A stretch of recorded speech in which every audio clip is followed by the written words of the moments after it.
convey a message to all the people of Assam.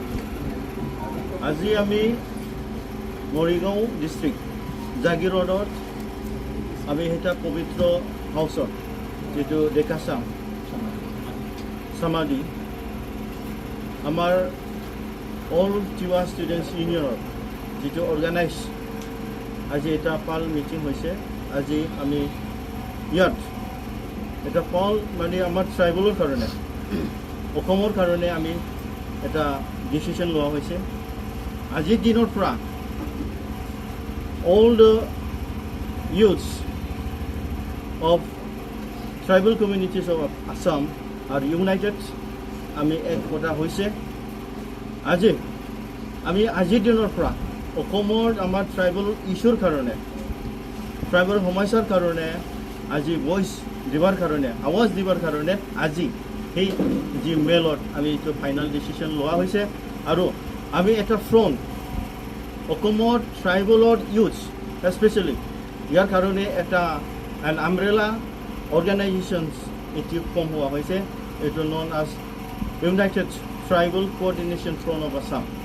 আমি আজিৰ দিনৰ পৰা অসমৰ যেটো ট্ৰাইবেলৰ যেটো এক্সপ্লইটেশ্যন যেটো অসমৰ যেটো ট্ৰাইবেলৰ এগেইনষ্টত যেটো সাপ্ৰেশন এই আজি আমি ভাৰত স্বাধীন হোৱাৰ পিছত after the independence আমি অসমৰ ট্ৰাইবেলবিলাক যেটো ভূমিপত্ৰ আমি হৈ পেলাই আমাৰ যেটো ভাৰতৰ সংবিধানৰ যেটো অধিকাৰ সেইটো বিচাৰি আছিল আজি দিনৰ পোৱা নাই ইয়াৰ কাৰণে আজি আমাৰ কোনেবা টিৱা কোনেবা কাৰ্বি ডিমাসা মিচিং ৰাভা দেউৰী সকলৰ কাৰণে সোণৱালৰ সকল মানে সোণৱাল কছাৰী কাৰণে আমি আজি টিৱা হৈ কাৰণে আমি ষ্টেণ্ড কৰিবৰ কাৰণে আজি এই মিটিংটো লোৱা হৈছে আৰু এই মিটিঙত আমি এটা ডাঙৰ ডিসিশন লৈছে আজিৰ পৰা আমাৰ অসমৰ যেটো youths especially all the tribal communities are coming here together and we are united to voice for the rights and political self-determinations and the protection of the lands and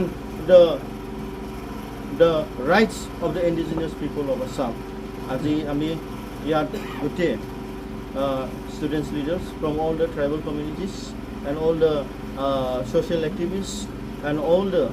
leaders from different tribal communities have come here and we have decided to form this coordination front to fight for the tribal rights of the people of Assam.